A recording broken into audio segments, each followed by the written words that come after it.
and welcome back to the Earthon Survival Guide, the podcast for all disciplines, paths, players, and game masters. With your questers Josh and Dan, I'm Dan. I am Josh. And on today's podcast, we will be discussing all things quizzical and horrifical, because we're going to talk about some more horrors, but after we get to some emails first. So if you have any questions for us, please drop us a line at edsgpodcast@gmail.com or leave us a voicemail, because we still like those. It's a fun engineering challenge to drop those little tracks into the recording software, but I don't care. I like the challenge. So bring them on. So our first email tonight comes from Joel. Hey guys, I'm not going to do a false British accent because I do not want to insult Joel. This is the British half of the Dread Council of Joels. The show is still great. Still, always has been. And I've been catching back up after a few months of not listening. Sorry.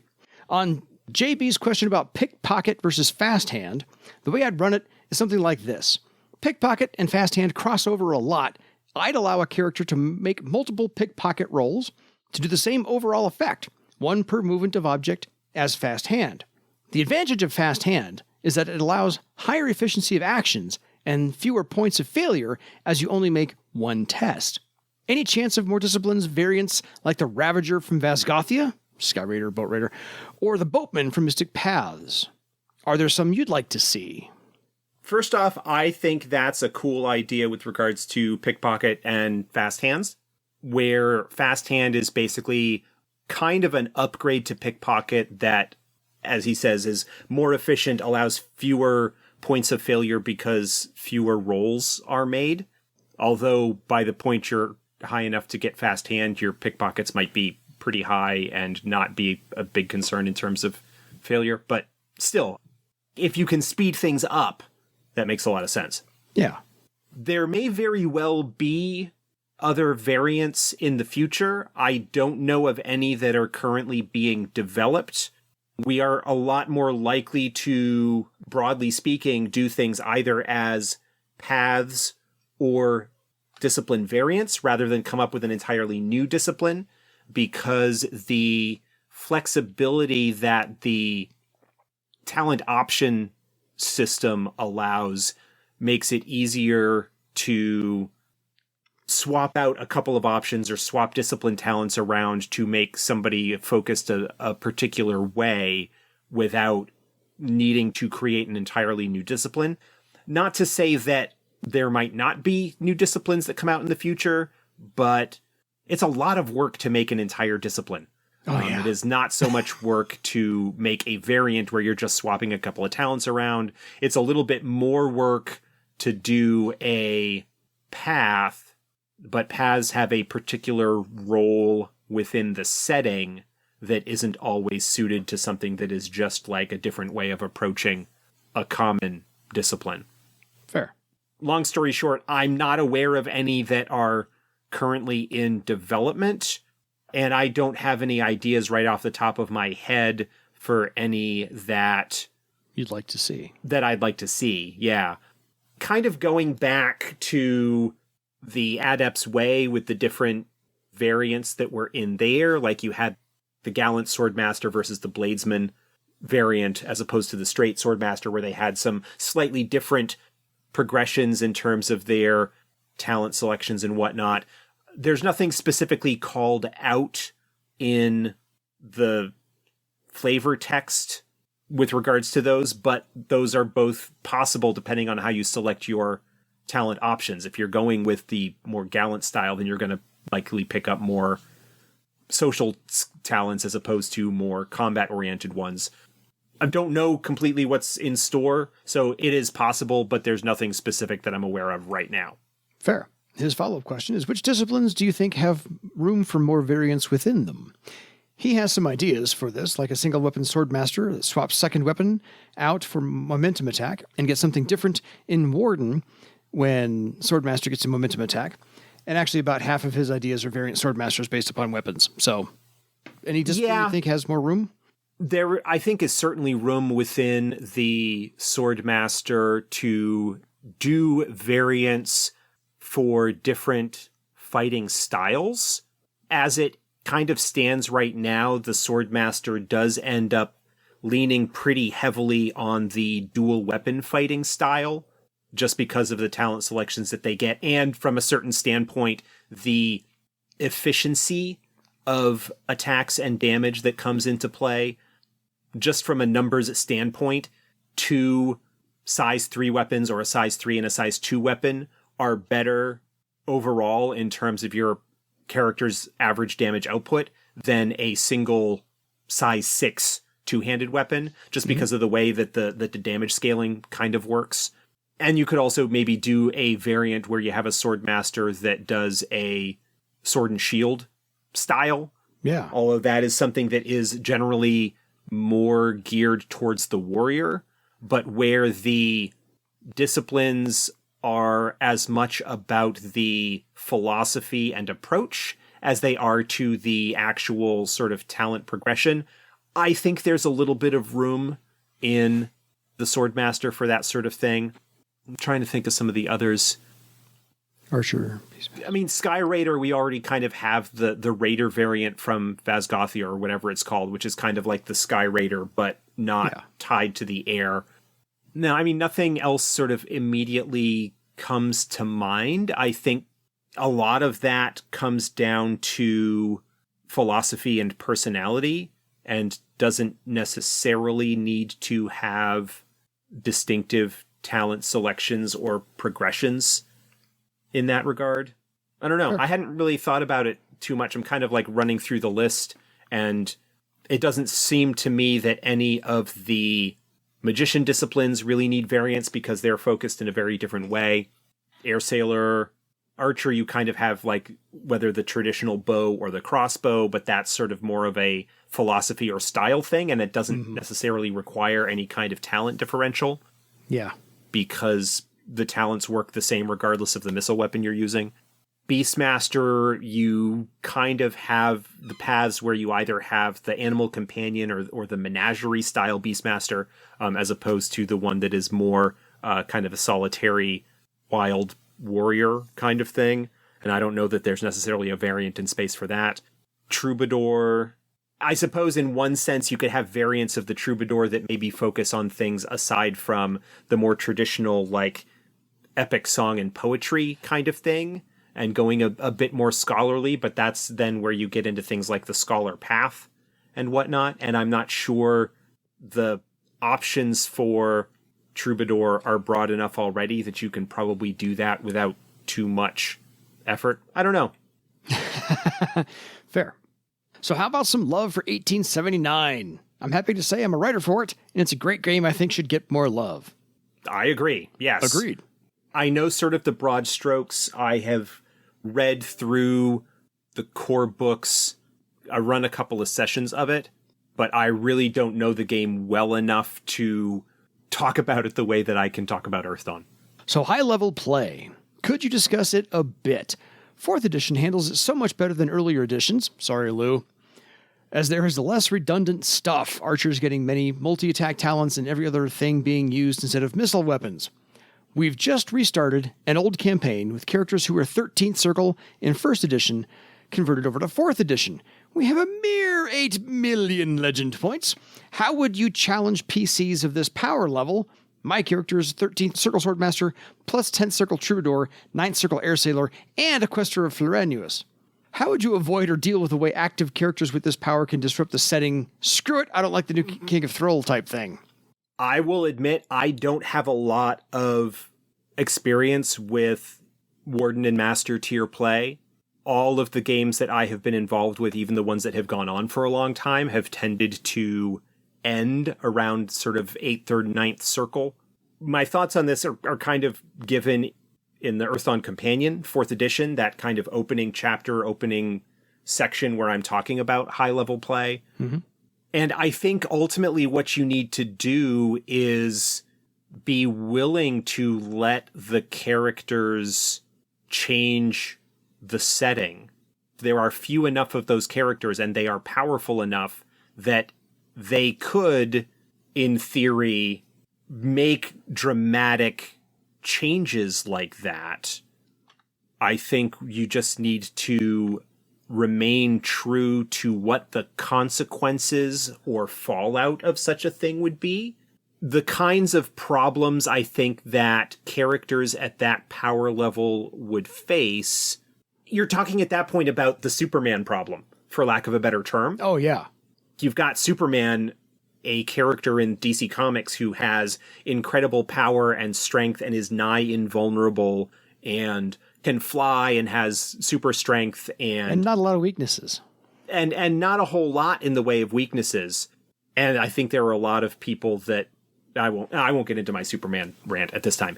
Anyway, the Superman problem being, how do you challenge a character like this? Yeah. You know, one who could conceivably inflict great change on the setting, on the world that they exist in.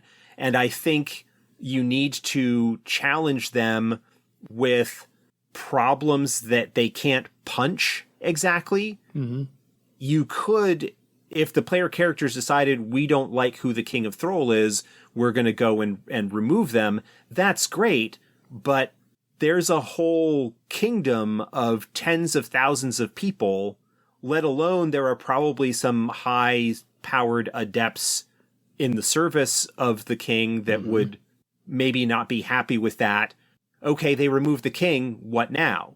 Are they going to put their own candidate on the throne? Is one of them going to assume the throne in kind of like a hostile takeover kind of situation? Are they going to hang around and politic for that person? Yeah, great. They've done that, but like, what are the consequences of that are now they are ruling a kingdom and they can't punch all of their problems away. They need to manage and govern and navigate the desires of thousands of citizens. Yeah. At that point, you're talking, ultimately, you are kind of talking about a very different game. If that's not your thing, that's fine. There's nothing necessarily wrong with continuing in a similar vein where you're just kind of going up against bigger, nastier opposition, like some of the more powerful named horrors, or maybe some of the more powerful adversarial groups or dragons or something like that. It's difficult, and the moving parts involved with characters of that power are just, there are a lot of them. And I would tend to personally maybe not necessarily look at combat as the big challenge. Obviously, you need to have combats. If you're going to have like sword masters and warriors and stuff, you need things for them to do. It's tough, and I don't have the experience to be more practical than to say, if they want to change the setting, if they want to make dramatic changes like that, they should be able to a certain extent. The changes that they want to make are going to have ripple effects and consequences that are not necessarily easy to deal with. And there will be other powerful individuals that might object to the changes that they are making to one extent or another. Yeah. And they would then need to deal with that. Violence in fantasy games, combat in fantasy games is a staple, but there comes a point where, you know, maybe you just can't punch the problems away. Further questions. Could we see some episodes going deep into the weeds on stuff like the differences between similar disciplines? Warrior, Swordmaster versus Skyraider? Or maybe something going into how you design the side quests around a thread item? Probably not so much on the first, because I feel like in the discipline episodes that we did, we kind of touched on the similarities between them. We hit the Venn diagram of all of them, yeah. Yeah, like we kind of had the Venn diagram a little bit. I mean, if there was like a specific topic that people would want to do, like a specific question that somebody wanted to ask, then maybe I could do something like that. With regards to designing quests around a magic item, I don't know, maybe it's something where we could come up with an item or look at an item that has some stuff connected with it and maybe come up with some ideas or examples. But again, I always say, look at blades. We could take blades and like kind of go through that item and the adventures that are there, and without necessarily getting into spoilers, but talk about the different adventures and how they tie into that or something like that. I don't know. It's an interesting idea. Not one I had necessarily considered. No, but I think that's not bad. As we get to the point where we're starting to look for more content. subjects to more content, more subjects to discuss. Maybe that is something to pencil in on the list as an idea. Yeah, we can go through all the adventures one at a time. Who knows? What's your favorite thread item from any edition? I think mine is Nioku's bow, but I cannot work out how I'd handle the deed in any actual campaign. Yeah, like the story of Nioku's bow and the deed that you get at that super high rank 9 or rank 10 thread or whatever it is, where you need to give it away to someone and they can draw the power from your thread while they're using it and whatnot. It's a really cool story and a really cool legend and a really cool idea. But it does feel like one of those things that when you are looking at it from outside, from before that becomes part of the game, it seems really weird how that might come to be. But it also could be something that maybe that you could use as inspiration for a different item if something like that kind of happens more organically in the course of play. You know, when you're looking at a thread item that maybe is growing a history as part of the campaign and is becoming a legendary item that maybe you're increasing the ranks beyond what it initially had, that maybe having campaign events like that inform its growth and development. I have a similar thing. It's like, oh, that's a really cool idea and a really cool story, but how would you make that work in a game? And I think it's something that would just be something that you would need to maybe look at organically with another item, something that's developing in the course of play and the story that develops between a character and their rival or something like that. Yeah. Rather than necessarily having it as a deed that you need to power up a specific item, that you are looking at it as, I'm going to sort of have this item grow in power later on in the campaign, and oh, this is the kind of event that might cause that to happen. Gosh, favorite. I don't know that I have a favorite thread item that I can think of off the top of my head. I mean, certainly not anything in any of the published books. I think probably one of the favorite thread items that I've ever come up with is a thread collar that I made as a thread item for a Beastmaster. Yeah. Like their primary animal companion could wear it, and as they wove threads, it would actually enhance the animal companion. It was kind of like a very early approach that I had towards having the companion grow and become more powerful as part of the character's advancement, which sort of folded into the ideas in 4th edition with the enhanced animal companion talent and stuff like that. Yeah. So I really liked that as an idea, especially the story that I had with it, which did not make my wife happy at all. It was made from the hide of a horror that the Beastmaster who fashioned it had slain. And so, like, one of the top rank powers on it allowed the animal companion to have a pool of karma that they could draw from to enhance their abilities, kind of like horror karma. Yeah. But it also would make the animal companion look a little bit more monstrous and stuff like that, because it was kind of like influencing / cursing them. In the game that I ran, it never actually got woven up to that level, but when my wife found out about it, she did not like the idea that it was going to mess with her kitty cat. Fair.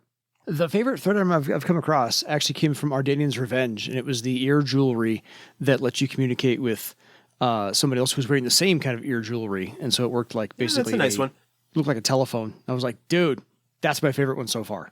What was the one? I think it was in Arcane Mysteries. Night Scar? Was that the name of it? Was it the sword that had the spirit in it?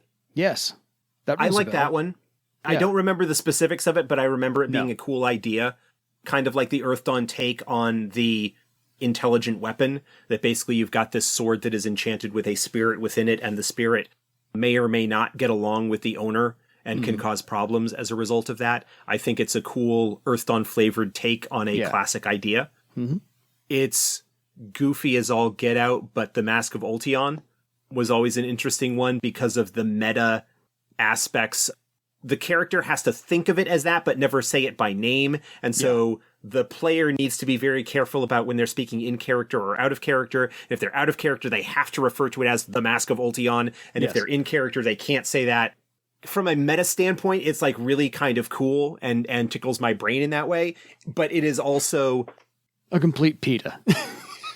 a complete pain to deal with. I also like the fact that it's got all of these kind of innocuous and subtle effects until the very last one, which allows you to call down a flame strike. And the reason given is that the guy who made it was just upset that the Swordmaster kept wondering when he was going to make something useful. Yeah. My only other favorite thread item was my friend wrote a story for Earth Dawn as a submission when 3rd edition was going on, and he created this wonderful little story, and his troubadour had a sword that had a flute as the handle of the sword. Yeah. And I had to stat that out, and I had to create the powers that the sword could actually do, which explained everything he did in the story. So I had to go through the story one thing at a time and figure out what the sword would let him do. So I put together like 7, 8 ranks of, powers that the sword could actually do, and so forth and so on. So that's my other favorite one, and that one was called Songblade. I'll send it to Josh if he wants to read it one of these days. I also like the Sock of Granak. Oh, the sock is awesome. It's a weird little spontaneous magic item that Granak, the hero, was caught off guard while sleeping and ended up fighting a horror and killing it. And the what involved there, like, enchanted the sock. And so it's got these powers associated with it. Yeah. I like the weird kind of offbeat, atypical kind of things. Yeah. I think Nelson Longears' feather, isn't that a thread item? It might be in one of the Legends books. Yeah, that one as well. Literally half of this episode is going to be Joel's email. So this is the Joel episode. Last and certainly not least, from Joel. Yeah, what is your favorite unanswered mystery? For Dan only, how would you answer it? We know that Josh would refuse in a quizzical manner because we all take his word as lore. My favorite unanswered mystery doesn't really exist anymore because Josh tells me off the air, and so I already get them all solved. So I'm good there. There's only one benefit of hosting this show with Josh, and that's it. So I get the answers first. Otherwise, okay, on to Jonathan's email. Hello, guys. Here's a simple question. Have you ever discussed during game designing to include rules to cover mental diseases or insanity? In a world as horror-esque as Earth Dawn, I think it could add a nice vibe. It has always been stated that the most powerful horrors are more mental than physical, but there's no ground rules for mental damages. For example, in the game I'm currently playing, PCs accumulate insanity points, and when they reach a certain threshold, they must check if they gain a mental disorder. Anyway, whether you discuss it or not, I'd like to know your thoughts about madness and in the world of Earth Dawn. Thanks, Jonathan. Can of worms? That's a whole bushel basket of worms. Yeah. That's a Pandora's box. That's not. Generally speaking, role-playing games do not have a great history of dealing with insanity and mental illness. I mean, it's something that dates back to the earliest games. Call of Cthulhu, for example, is well known for its sanity score. Mm-hmm. And, when you see a mythos creature or read a tome or whatever, you need to make a roll and possibly lose sanity. And one of the jokes being that ultimately, in Call of Cthulhu, it's a race to find out whether you die horribly or just go mad. Yeah, that's a 50-50 chance. The Palladium games, Palladium Fantasy, Rifts, and stuff like that had derangements or madnesses or whatever they called them. Yeah. Vampire the Masquerade was well known for having derangements, and in fact, an entire clan of vampires that was based around the idea of being mad.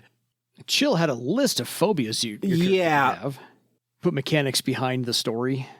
I understand the desire to put rules and mechanics into things in that regard if it's sort of supposed to be maybe part of the genre or whatever. But the way that they have traditionally been handled and the things that are, especially in older games, listed as phobias or insanities or derangements are not particularly great. Yeah. Especially as we have learned more over the years about how the brain works and things like that, even though we've got a long way to go in that regard. The only game, in my feeling, that has come close to handling sanity or madness well is Greg Stolze's Unknown Armies, where there are actually a series of different madness meters for the different sort of categories of horror that you might encounter. There's like isolation, violence, the unnatural, and a couple of others. they're rated on a scale of like 0 to 10, with 0 being the worst.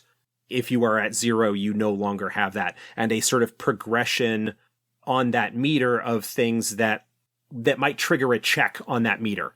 For violence, like if you, like a level 10 is, getting punched in the nose, whereas like, level 4 is, like kind of almost serial killer level kind of stuff.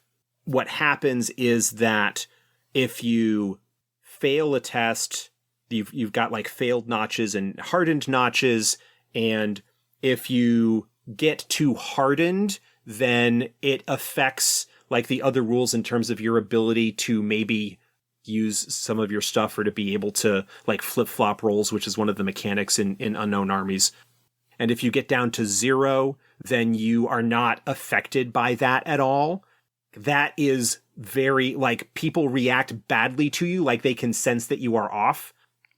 Because it is kind of a complex system in terms of what it's modeling, it is kind of the closest in some regards, or it handles things well because there are the different categories. I don't like the idea of there being a sanity meter or madness track or something like that for Earth Dawn. I talk about the horrors being the more powerful ones, especially the smarter ones, being psychological and damaging and so forth in that regard. But I don't like the idea of having that be something that is mechanized within the game system because of the ultimately sort of positive heroic fantasy vibe, that it be something that is there in the setting, and that if it is something that you want to have the player characters be affected by in some way, that it be approached as a role-playing and kind of open discussion sort of thing, as opposed to, oh, you failed a roll and now you have a fear of heights. Yeah. I don't like it as an idea in general, and so haven't really given a lot of thought to how you might do it. I think that the closest sort of thing that is in the game are sort of the corruption points, which is affected and the result of some horror powers that go into play. And so you could use that potentially as a rough guide to how mad or how broken somebody is from a mental standpoint. Yeah. But have that be something that is, again, sort of played out as a role-playing thing rather than a dice roll mechanistic kind of situation. Just because there's a lot of negative stigma and bad information and awful media portrayals that are out there, I am reluctant to embrace the idea of using madness or mental illness as a source of fun or entertainment. Fair. I also think it's more to allow the ROLE playing. Let you and the player, or you and the game master, whatever side of the screen you're on, figure out what that's going to be, have a discussion about it, versus just, well, this is your new number, roll against that. Because that's just more resource management and dice keeping track of things and a number to roll against. Let's put more ROLE playing involved in this. That's what the hobby is called. Yeah, but I mean, even in that regard, I understand what you're getting at. And it's just mental illness and insanity, while in the case of the horrors, it is kind of like approaching it from a old style medieval mindset where somebody who is afflicted with mental illness maybe is, in this case, like sort of literally being tortured by demons. Yeah. It should evoke pity. It should evoke concern. Like, these are broken people. Mm-hmm. These are individuals who are damaged and in pain. Need help. And need help.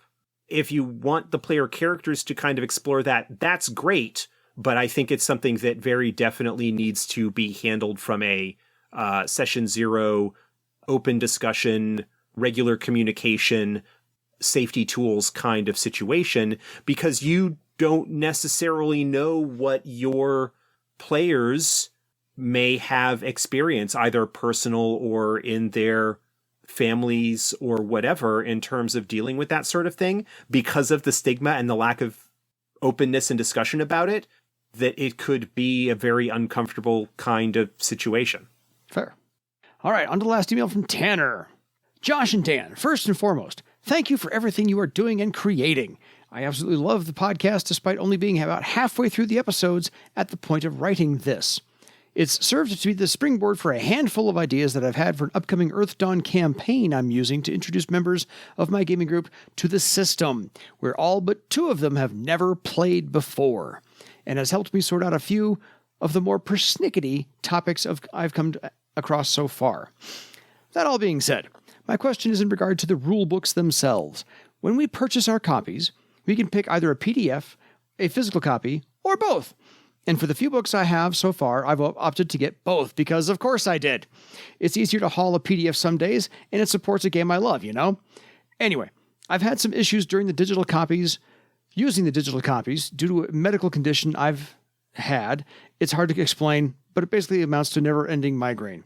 And it got me thinking, are there any plans for, or would it be outlandish to request, alternate versions of the PDFs or ones with accessibility features? I've tried using various readers with dark modes or inverters, but the pages themselves seem unaffected by these tactics on all the devices I own: PC, laptop, mobile. What comes to mind immediately as a solution would be similar to what a friend did for one of his homebrew world books based off of the Pathfinder system. Talk about the timing on this topic, I'll laugh out loud, where he distributed it the standard way to the group, and then did one with a gray background and a brown or yellow font to mute everything for me. I can see where this might be a very niche and plausibly complicated, for many reasons, ask. And that's okay.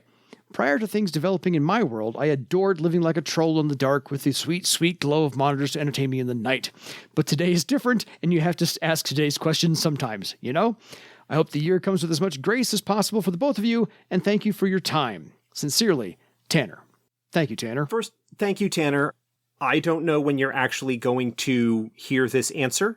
It depends on how quickly you go through, or maybe if you jump ahead and listen to this episode knowing that you sent the email. I actually appreciate that, and I have given some thought to accessibility for the electronic versions of the books.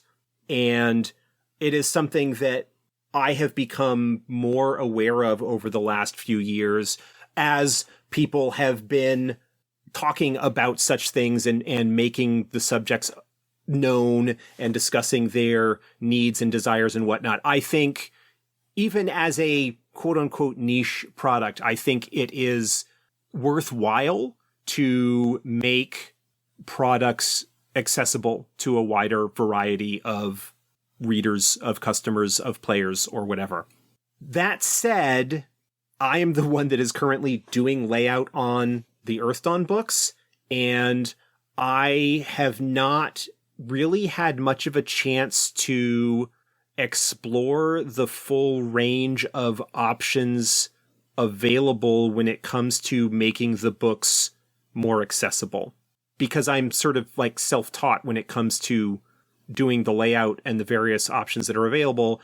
I haven't like dug into the guts of things and to figure out a way, for example, to maybe have the background image on the page, right, in the PDF that's kind of like the textured papery kind of thing that's on there right now, to have that be a layer that could be turned off, for example.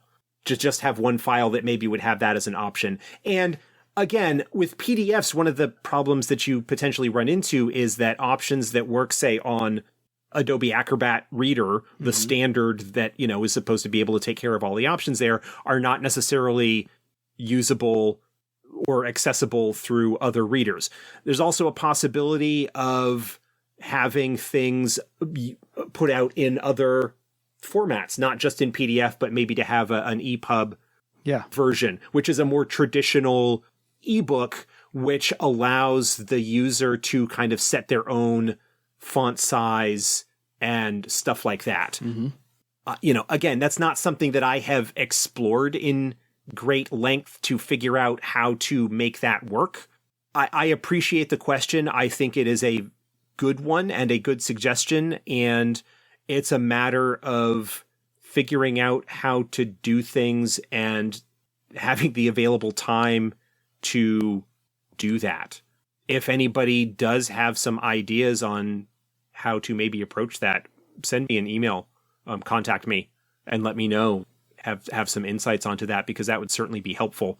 You know, one of the drawbacks is that, you know, maybe we should set aside a little bit of a budget to get a consultant, you know, an accessibility consultant or somebody like that to come in who might know how those sorts of things work. Fair. Yeah, no, I appreciate that. And I think it's a great idea, and one that has sort of been in my brain for a little bit and just not been able to focus on because it's been kind of needing to move from one project to another and needing to get things out by deadlines or by not too far past their deadlines, rather than having the time to do all of the work necessary. Thank you, emailers. So if you do have suggestions, please drop us a line at edsgpodcast@gmail.com. Josh gets a hold of those first. So by all means, if you have suggestions about that accessibility, send them there. So on to our horrifical part of the show today. Emails took up a large chunk, but we don't care about that. That's fine. We want to hear from you, listeners. So the horror we're going to talk about today is Joie. And Joie is interesting. I mean, all the horrors are interesting, so that's enough said there. The essay comes from a Dr. Bone Setter. So it comes from a doctor, otherwise in Earthdawn parlance known as a bone setter. So I love the fact that doctor is not exactly a word, but bone setter was kind of a neat little thing to come across as far as that was concerned for me in the essay. But the author of the essay is not sure if Joie is a horror or is a tainted servant of Vestrial, which I find an interesting little thing to throw in there. But Joie prefers isolated villages to either appear as a wandering minstrel, a village idiot, or just a blonde child. And its true shape is kind of a man-sized beast with a very thick hide and wicked claws. I know, generic enough, but that's what your imagination is for, is to figure out what exactly that looks like. And Joie prefers to avoid combat, but will fight if necessary, as all horrors will do. Thoughts on Joie, Josh? Yeah, Joie is a horror that likes infiltrating isolated communities. Yeah. In disguise, whether that is as a simple peddler or traveler or whatever, or the child. Yeah. Making themselves welcome, in a sense, in the community, even communities that are more isolated and perhaps a little more reluctant or fearful of strangers, places where you might more traditionally see the kind of ritual of greeting. And spend some time observing and learning about the community and the relationships and things like that. And starting off by actually becoming welcome in the community by making good things happen, by seeming to be a positive omen or a blessing or something like that. That life is a little bit easier for those hardscrabble subsistence communities out in the hinterlands. Yeah. Then gradually what the horror does is use a unique power that it has called Pervert Emotion. Yes, Pervert Emotion. It starts to shift people's perception of things, to pervert or twist the way that they feel about stuff, so that things that normally would be painful or depressing or sorrowful get seen as positive, as happy, as good. Enjoyable. Or joyful in a way. Twisting their perspectives on things so that when it gets sort of most protracted, when it gets most severe, that people are intentionally harming themselves because it feels good. Yeah.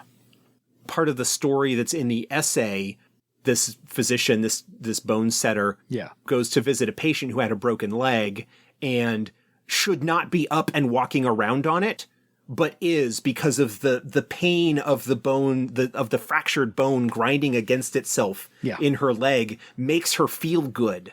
And that's sort of like the first clue that things aren't quite right. Exactly. You know, then this other person, he comes home and finds out that this other person, this child or whatever, has a knife and is carving designs into their arm and laughing at the jewels of blood that are kind of welling up from that. And just like a really slow, insidious, creepy sense of things not being right in kind of the most subtle psychological horror sense that things are not lining up with the way that they should be. Yeah. Eventually bringing the village or the community to destruction as the various members inflict harm on each other, thinking that they are doing good or enjoying the sensations and things like that. And then, you know, once it had its fun, wandering off and finding another isolated community. Yeah. Doing it all over again. If it gets discovered, it's not like super tough in the scale of named horrors that we're talking about here. It is not a very difficult opponent, but for, say, journeyman, like lower journeyman or mid journeyman level characters, will be powerful enough that it can probably escape and go on, disguise itself, and continue doing this. You know, in addition to its pervert emotion power, it's got terror, it's got corrupt karma. Both of those are pretty severely incapacitating powers that a horror can bring to bear. Terror, of course, imposing penalties on all of your action tests. Corrupt karma, preventing you from being able to enhance your rolls with karma. Yeah.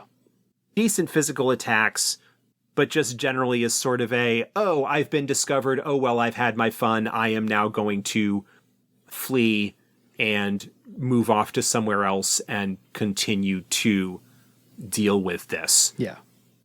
There are two stories that remind me of Joy. One of which is the Ray Bradbury Something Wicked This Way Comes. And the other one is more recent, not terribly, Stephen King's Needful Things. Well, yeah, we're actually going to come back to that story a little bit later in this series, because I think there is a horror that is a lot more directly influenced by that novel. Fair. But I figured this is at least similar. Yeah. Goes into the community, corrupts it, and then leaves. Basic premise. There is a little bit of a difference between how things operate in Needful Things compared to Joy. Yeah. Which, again, we'll get into when we get to that horror, and people who are familiar with this book, I'm sure, know who we are talking about if they're familiar with the novel at all. Yeah. So I just wanted to bring those up as if you needed a reference of some kind on how to infiltrate a community slowly, insidiously, without detection, there's two examples for you right there. Both have been made into movies. You can digest them quickly.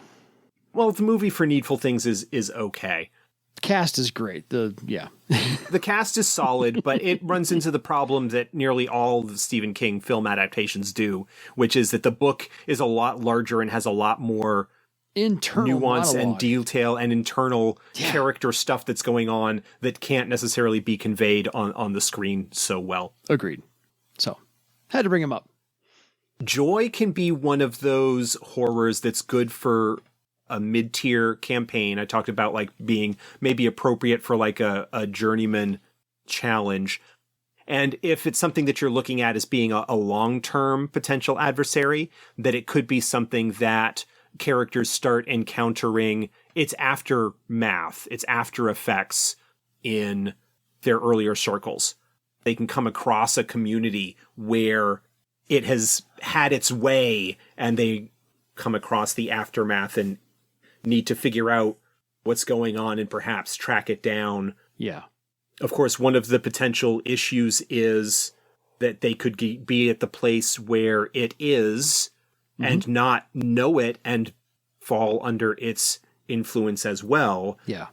To get back to one of the emails, if you want to talk about sort of madness and whatnot, here you've got a power that manipulates the character's emotions and the way that they feel about things, like we talked about with some of the other horrors. You need to have that trust. You need to have that relationship between the players and the GM where they are willing to put themselves into that kind of situation, to put themselves in that kind of scenario, and to play fair with it, to be real with it. Yeah.